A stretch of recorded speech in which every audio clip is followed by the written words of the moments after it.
Welcome to Beerstories. In this video I'm going to show you how I clean and sanitize my Cornelius kegs. If you like the video, please click subscribe down below. Please click the like button. If you subscribe, you'll get the news videos directly in your YouTube feed, and you'll make me very, very happy. So please do. You can also follow me on Facebook and Instagram. Okay, so there's two stages in how to clean a Corny keg. I use a cleaner called VWP. It's actually a dual purpose cleaner that both sterilizes and cleans. So in principle I could just clean this and then fill it up with beer directly after. But I never do that. When I finish a beer, the first thing I do is just to rinse it with water, just to get everything out. If I have the time, I will also clean it then. Otherwise, I will just leave it for a couple of days and then clean it. If you leave it with all the gunk and all the yeast in it, I've had a severe infection in it because I had the lid off just to see how dirty it was and then closed it back up again and let it sit. That's not a good idea. But if you just rinse it thoroughly with water, you can leave it a couple of days and then clean it and then store it. And then when you have to fill it up with beer, then sanitize it just before you do. That's the best way, I think, anyway. Yeah, so when I empty my beer, the first thing I do is take it apart. Some kind of container with cleaner in it, and just let all the parts soak in the cleaner. Get a wrench just to get the valves open.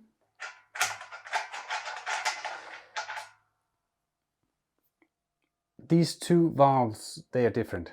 The CO2 valve has small notches in the edge down here. And that's really important that it goes into the same place, because your ball locks, they will fit over, but if you have a CO2 valve and a beer ball lock, you have to use a little force and it can be really hard to get them off again. So if it's the first time or you don't have a routine with this, be really careful that you don't switch these around. Under the CO2 valve, there's a little nozzle here, down into the cleaner, beer valve into the cleaner, and then you have a long pipe here. I'll just wait a little with that. So now it's taken apart, and you can rinse it with water. Just make sure that all the visible goo is out of it. Fill it up half with the cleaner, and then take a soft brush and clean everything inside here. When you've done that, the long pipe, put it in there again. Take the two valves, put them back on.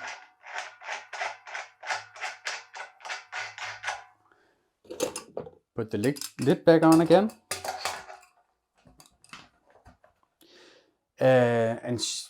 And just toss it around a little bit. And then I usually place it upside down in my sink for 10, 15, 20 minutes.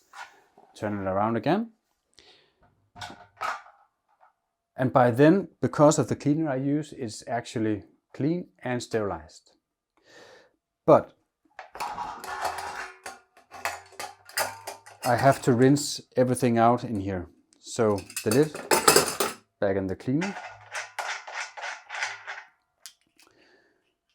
valves back in the cleaner, and then I rinse all the cleaner out of here just with water, and I rinse the lid and everything again, and then I actually just put it back together.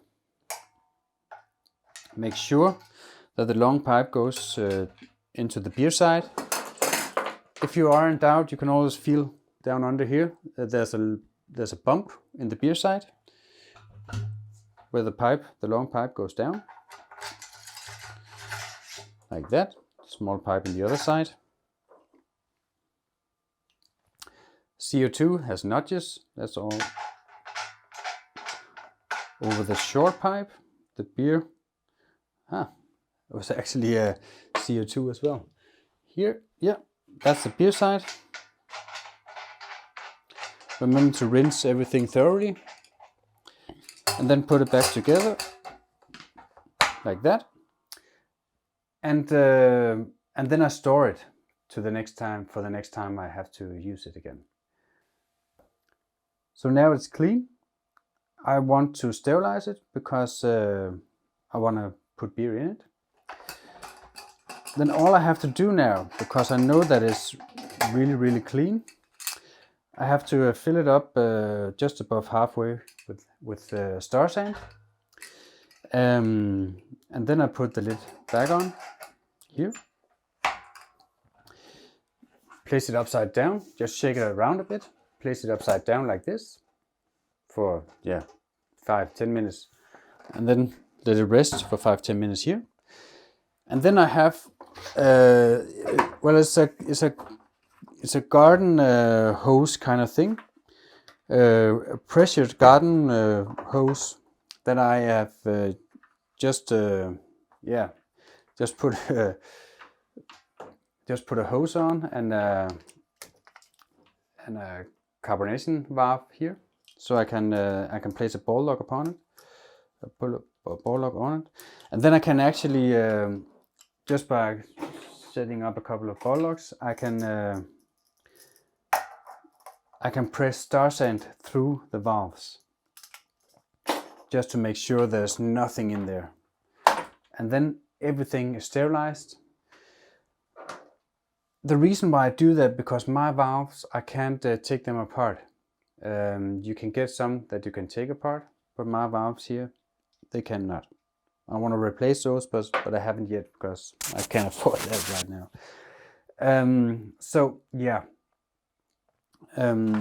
Actually, this one, it costs next to nothing. And it's handy in so many ways, because every time I need to sterilize a hose or a beer line or anything like that, or CO2 line, well, this just comes in handy. So it's a good idea to build one of those. So now it's filled up with star sand. It's sterilized. It's disinfected.